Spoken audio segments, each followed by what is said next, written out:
Siamo con Teresa Biasi alla fine della partita in cui il suo Sosus ha mollato, diciamo, nel tie break dopo una battaglia durata più di 2 ore.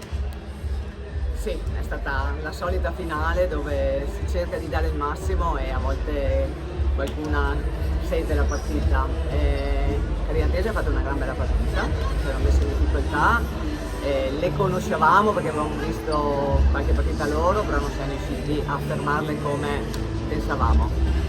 Abbiamo mollato un po' il quarto set che forse potevamo avere un po' di cattiveria in più e chiudere la partita, però vabbè. Ci sta, insomma, è stata una partita combattuta e alla fine ha vinto chi ha giocato meglio.